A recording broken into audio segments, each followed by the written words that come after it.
Assalamualaikum warahmatullahi wabarakatuh. Jadi hari ini Ibu akan menjelaskan materi tentang kaidah penjajahan, yaitu materi permutasi dan kombinasi. Nah, sebelumnya kalian kan sudah mencatat materinya, yaitu materi permutasi dan kombinasi. Di sini akan Ibu bacakan sedikit bahwa permutasi adalah cara menyusun suatu percobaan atau kejadian dengan memperhatikan urutan, di mana AB itu tidak sama dengan BA. Nah, permutasi itu terdiri dari dua variabel, yaitu R sebagai unsur dan N sebagai unsur yang tersedia. Nah, penulisannya itu bisa dengan seperti ini, yaitu permutasi Rn atau N permutasi R atau P dalam kurung N, R, dengan R itu pasti kurang dari atau sama dengan N, dimana rumusnya adalah permutasi Rn sama dengan N faktorial per N min R dalam kurung faktorial.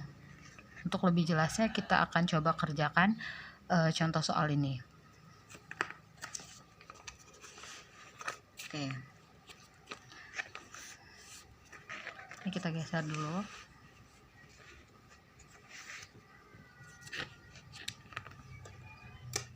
Contoh soal. Dalam suatu organisasi akan dipilih seorang ketua, seorang sekretaris, dan seorang bendahara dari 7 orang calon yang memenuhi kriteria. Berapakah banyak susunan kepengurusan yang mungkin dari 7 orang calon yang tersedia? Nah, jadi anggap saja ada 7 orang calon, itu A sampai, kita anggap saja calon itu dari A, B, C, D, E, F, 1, 2, 3, 4, G. Nah, ini kita anggap 7 orang calon itu dari A, B, C, D, E, F, G. Nah, dari 7 orang calon ini akan dipilih seorang ketua. Nanti dari sini akan dipilih seorang ketua, kemudian sekretaris, dan bendahara. Anggap saja ketua ini A, kemudian sekretaris ini B, dan bendahara ini C. Nah, ketika dia diputar, ketika dia dituliskan ABC, maka urutannya ketua, sekretaris, bendahara. Nah, ketika dia dibalik jadi CBA, maka urutannya berubah, yaitu bendahara, sekretaris, dan ketua, karena dia memiliki jabatan. Itulah yang dikatakan AB tidak sama dengan BC. Jadi ketua, sekretaris, bendahara itu tidak sama dengan bendahara, sekretaris, ketua gitu. Jadi nggak bisa langsung dibolak-balik antara ABC jadi CBA gitu. Nah, karena dia memperhatikan urutan, maka penyelesaiannya menggunakan permutasi. Ya, menggunakan permutasi ini. Rumusnya adalah PRN, dimana N faktorial per N min R faktorial. Sekarang lihat, R itu adalah unsur yang akan dibentuk atau yang akan dipilih, sedangkan N itu adalah unsur yang tersedia. Di soal ini dikatakan bahwa di organisasi akan dipilih 3 orang, yaitu ketua, sekretaris, dan bendahara dari 7 orang calon. Nah, berarti unsur yang tersedia itu ada 7. Berarti diketahui itu N-nya sama dengan 7 dan R-nya sama dengan 3. 7 ini dari 7 orang calon, sedangkan 3 ini adalah 3 orang yang akan dipilih untuk menjadi ketua, sekretaris, dan bendahara. Nah, karena sudah tahu N dan R-nya, maka tinggal disubstitusi ke rumus permutasinya. Maka P, R-nya ganti 3, 7 sama dengan 7 faktorial per 7 min 3 faktorial. Oke, seperti ini. Sama dengan 7 faktorial. Kita tulis lagi 7 dikurang 3, 4. Karena di sini di luar kurung ada faktorial, maka tulis lagi 4 faktorial. 7 ini kita jabarkan sampai berhenti di 4 faktorial agar bisa dicoret. Jadi 7 kali 6 kali 5 kali 4 faktorial per 4 faktorial. Nah, karena ini 4 sama 4, jadi bisa kita coret. Tinggal 7 kali 6 kali 5. Berapa? 6 kali 5 30, 30 kali 7. 7 kali 3 21, 210. Jadi jawabannya banyak susunan kepengurusan yang mungkin dari 7 orang calon itu adalah 210. Kita lihat apakah jawabannya sama? Sama ya, 210 jawabannya. Nah, itu untuk permutasi. Sedangkan untuk kombinasi, kombinasi ini dia kebalikan dari permutasi. Kebalikannya adalah kalau permutasi dia memperhatikan urutan, yaitu AB tidak sama dengan BA.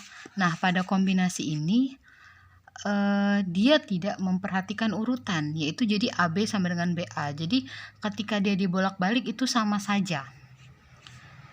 Untuk rumusnya agak berbeda, tapi penulisannya sama, yaitu bisa kombinasi Rn atau N kombinasi R atau kombinasi dalam kurung N, R, dan ketentuan R sama N-nya masih sama. R adalah unsur yang akan dibentuk, sedangkan N adalah unsur yang tersedia. Dengan R harus kurang dari sama dengan N. Nah, untuk rumusnya itu N faktorial per N min R faktorial dikali R faktorial. Jadi kalau pada kombinasi dia dikalikan lagi dengan si R faktorialnya. Contoh, sebuah pertemuan dihadiri oleh 10 orang. Jika setiap orang saling berjabat tangan satu sama lain, berapa banyak jabat tangan yang terjadi? Oke.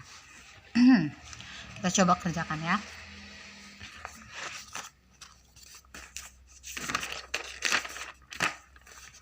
Oke, mari kita coba kerjakan. Jadi sebuah pertemuan dihadiri 10 orang, berarti ada 10 orang di sebuah pertemuan. Nah, setiap orang di pertemuan itu saling berjabat tangan. Misalnya dari 1 sampai 10. Misalnya dari 1 sampai 10 ya.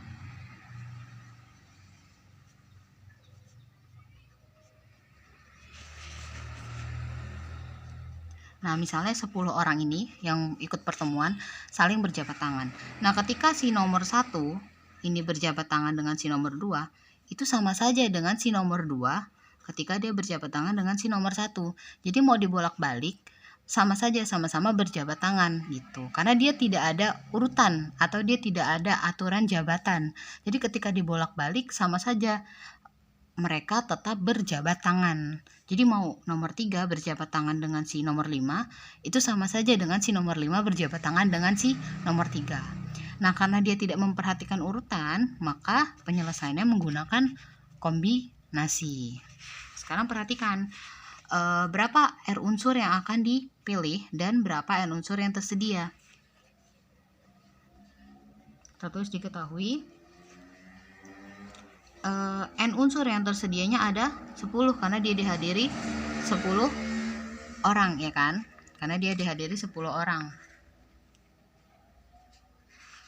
Karena dia dihadiri 10 orang. Sedangkan R unsur yang akan dipilih adalah 2. Kenapa? Karena saling berjabat tangan.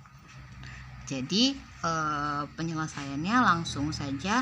Rumusnya tadi tulis dulu. Kombinasi Rn sama dengan N faktorial per N min R faktorial R faktorial. Tinggal baru kita ganti kombinasi R-nya 2, N-nya 10. Jadi 10 faktorial per 10 min 2 faktorial dikali 2 faktorial.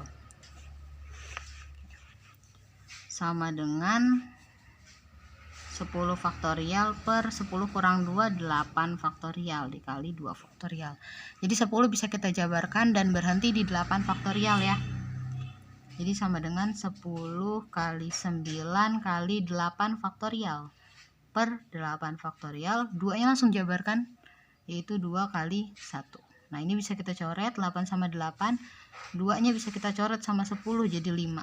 Jadi 5 dikali 9 dibagi 1. 5 kali 9 45. Jadi banyaknya jabat tangan yang terjadi itu ada 45. Coba kita periksa. Bener ya? Coba sekarang satu lagi ada latihan soal. Nih, sekarang coba kita analisa. Apakah dia penyelesaiannya menggunakan permutasi ataukah menggunakan kombinasi? Seorang siswa mengerjakan 8 soal dari 10 soal.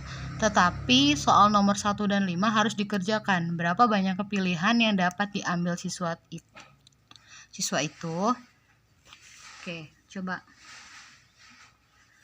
Dia diminta mengerjakan 8 soal dari 10 soal. Berarti kita bikin dulu soal dari 1 sampai 10. 1, 2, 3, 4, 5, 6, 7, 8, 9, dan 10. Kemudian soal nomor 1 dan nomor 5 harus dikerjakan. Berarti ini adalah soal yang wajib dikerjakan. Nah, karena soal nomor 1 sama nomor 5 wajib, maka pilihannya itu tinggal nomor 2, 3, 4, 6, 7, 8, 9, 10. Dia diminta mengerjakan 8 soal. Dari 8 itu nomor 1 sama 5 wajib, berarti 2 soal yang wajib. Berarti masih ada 6 soal yang harus dia pilih, ya kan? Nah, maka dia harus memilih 6 soal dari nomor 2 sampai nomor 10 kecuali nomor 5. Nah, dia mau milih nomor 2 atau dia nanti dari 6 soal itu dia mau mengerjakan nomor mana duluan itu tidak masalah. Atau tidak, dia misalnya mau ngerjain nomor 6 duluan itu nggak masalah. Terus dia mau ngerjain nomor 5 duluan itu juga nggak masalah. Sama saja, yang penting soalnya harus dikerjakan. Nah, karena dia tidak memperhatikan urutan, maka dia penyelesaiannya menggunakan kombinasi. Berapa kombinasi berapa? Coba, berapa kombinasi berapa? Nah, maka kombinasinya itu adalah berapa? Coba kita tulis dulu. Diketahui dari 10 soal nomor 1 sama nomor 5 wajib, jadi dia tidak termasuk pilihan.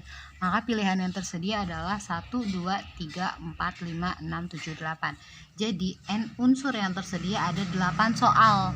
Nah, sedangkan dia harus mengerjakan dia harus memilih 6 soal dari 8 soal itu. Maka R-nya adalah 6. Sehingga kita tinggal tulis, maka kombinasinya adalah C 6 kombinasi 8 sama dengan 8 faktorial per 8 min 6 faktorial dikali 6 faktorial sama dengan, sekarang kita jabarkan nanti dulu kita kurangin dulu, 8 faktorial per 8 kurang 6 2 faktorial dikali 6 faktorial. 8 faktorialnya bisa kita jabarkan sampai 6 faktorial kali 6 faktorial per 2 nya langsung dijabarkan, 2 dikali 1 dikali 6 faktorial ini ya. Nah, 6 nya bisa dicoret, 2 nya bisa dicoret juga jadi 4. Jadi 4 dikali 7 dibagi 1, 4 kali 7 28. Jadi banyaknya pilihan yang dapat diambil siswa itu adalah 28 pilihan. Oke, mungkin cukup sekian penjelasan dari materi permutasi dan kombinasi hari ini. Jika ada yang kurang paham bisa ditanyakan. Terima kasih. Wassalamualaikum warahmatullahi wabarakatuh.